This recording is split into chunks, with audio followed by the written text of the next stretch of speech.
Welcome to Match 193 in-class activity 11D, planetary motion. Let's consider this scenario. An asteroid is orbiting the Sun in a roughly circular orbit. A coordinate system is established, which places the orbit at the center of the asteroid's orbit, with the distances measured in astronomical units. The asteroid is originally spotted at the point 3 and 00, so at this point, and is located at the point minus 2.4, 1.8, 2 years after the first observation as shown. So 2 years after the first observation, this is the asteroid. The questions we want to consider are,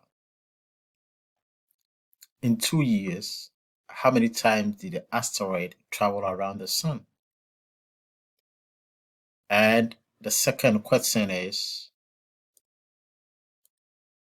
1 year after the first observation, in which quadrants could the asteroid have been?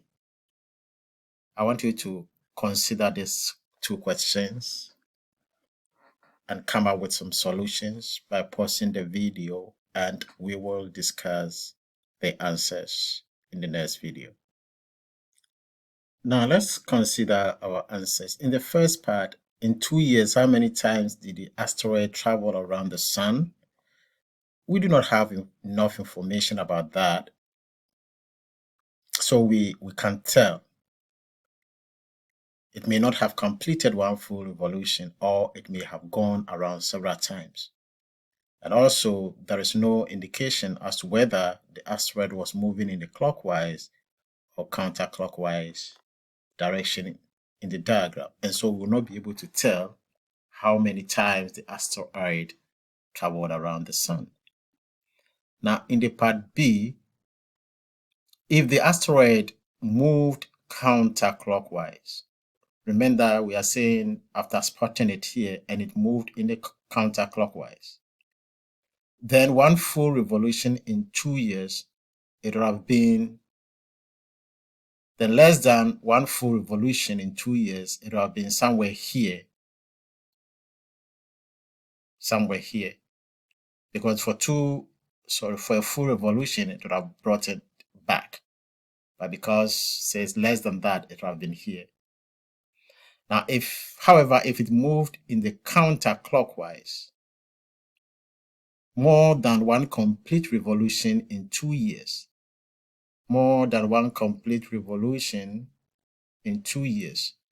then we would have come back, we would have been somewhere here, maybe in quadrant 3. This is where we spotted it. And so more than one revolution means more than this. If one revolution, we come back. So it would have been somewhere here.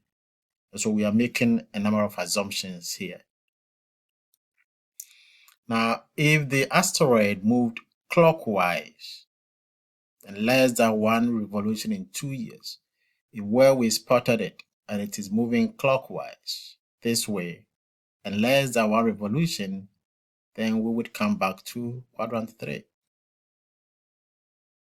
Now, if it moved clockwise more than one revolution in 2 years, then it would have been in quadrant 1 after 1 year. And so if it went round it more than one revolution, then it would have come back to this position based on the explanation that I gave for the other scenario.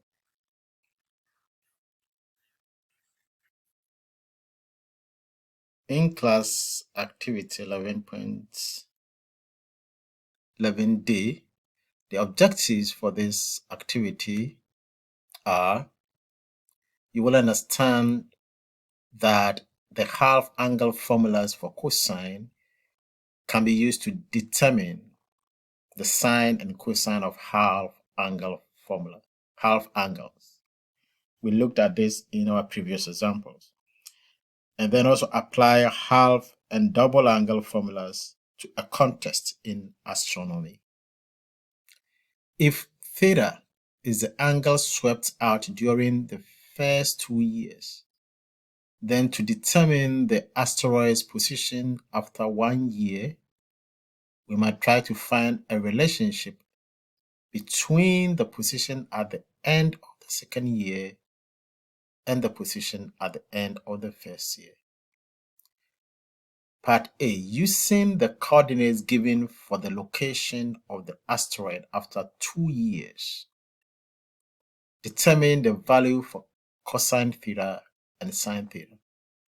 Assume that the asteroid has not made one full revolution and that it is traveling in a counterclockwise rotation.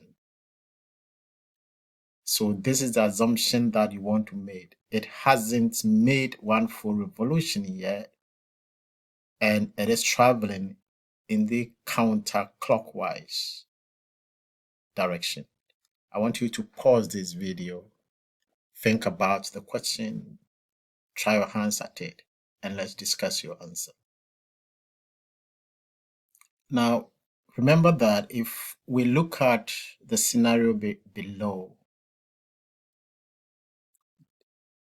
the radius of the orbit is 3.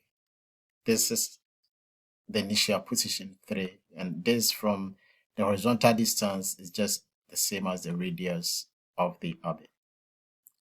Now, if we take this as what it gives us, then that is going to be our vertical component, which is 1.8 at this point, and that is going to be our horizontal component, which is negative 2.4. Now, from our knowledge of the SOHCAHTOA, we know that here x component is just equal to r cosine of the theta. And so what that we are going to say is that negative 2.4 is equal to the r, which is 3 cos theta. Now when we divide through by 3, we have negative 0.8 to be equal to cos theta. And so we get cos theta to be equal to negative 0.8. By similar reasoning, we'll get sine theta to be equal to 0.6. Part B. What additional resources or information do you need to determine the coordinates of the asteroid in 1 year? In year 1, what are the possible S coordinates of the asteroid 1 year after it is spotted? And then what are the possible Y coordinates of the asteroid 1 year after it is spotted? I want you to pause this video, try your hands at the questions, and let's discuss the outcome. Remember that theta is the angle that the asteroid swept through for the first 2 years. So for the first year, what we need is theta over 2.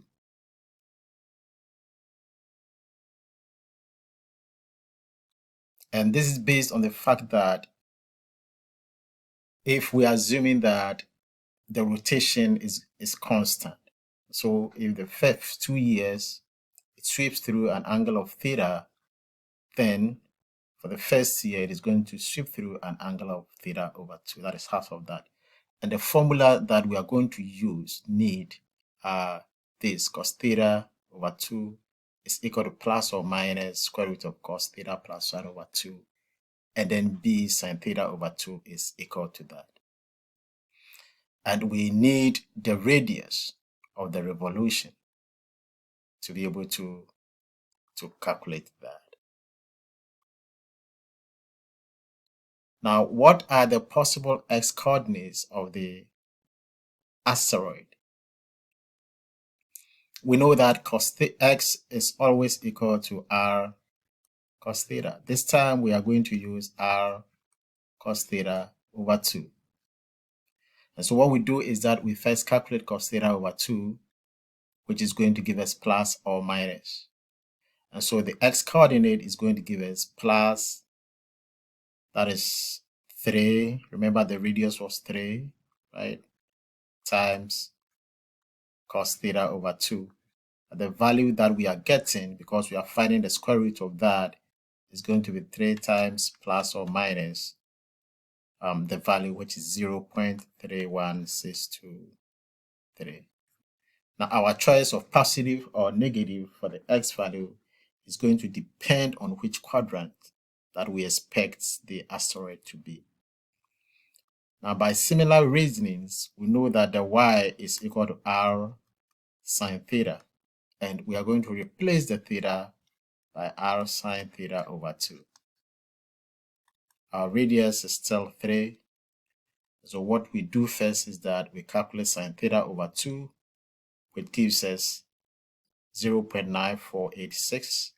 So we are going to get 3 times plus or minus 0.94868, which gives us plus or minus 2.84604. Those are the y coordinates that we expect to get.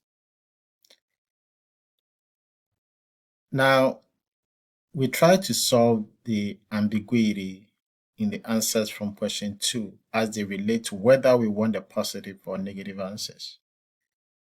Based on your work in question 2, how many possible locations could there be to locate the asteroid 1 year after it was first spotted? How do you know? And then part B, if we know that sine theta is greater than 0, how can we rule out some of the possible choices for its location in year 1? I want you to pause the video, think about the question, try your hands at it, and let's discuss the answers that you have. Now, there are 4 possible locations. Since each of the x and y coordinates could be positive or negative. Remember, we had plus or minus r cos theta over 2 and plus or minus r sine theta over 2, where this one represents our y and that represents our x. So we are going to have 4 possible locations. 2 x's, 1 positive, 1 negative. 2 y's, 1 positive, 1 negative. Now, if we know that the sine theta is greater than 0, how can we rule out some of the possible choices for its location in year 1? And so what you need to do is that you want to consider, you will realize that we can get both sine theta is positive. So when y is positive here, we'll see that we'll get sine theta to be positive, and here x is also positive. All right. And then we can also get something like that. Okay. When both this and that are negative. Because if you want to calculate this angle, then this angle, you're going to get the tangent of theta is going to be opposite over x, which is going to give us positive. So we have either quadrant 1 and quadrant 3, which agrees with the answer that we had earlier on.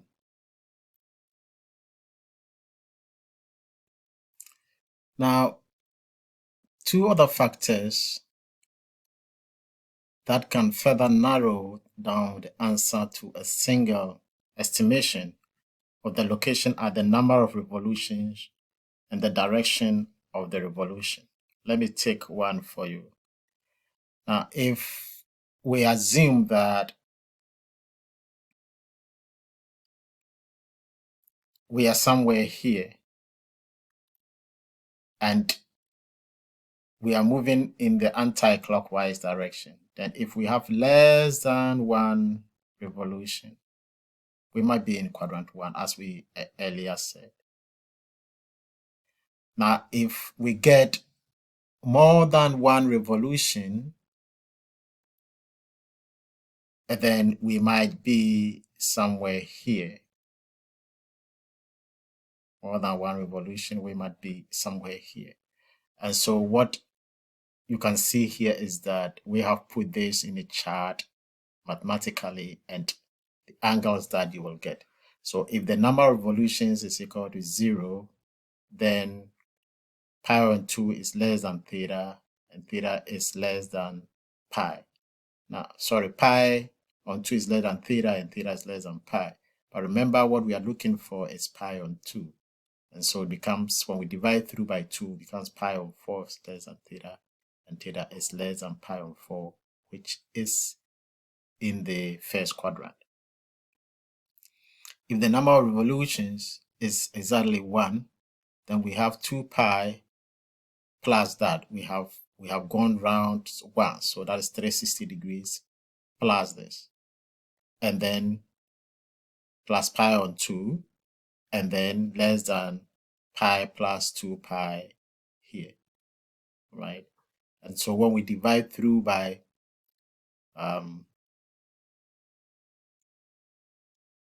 when we divide this through,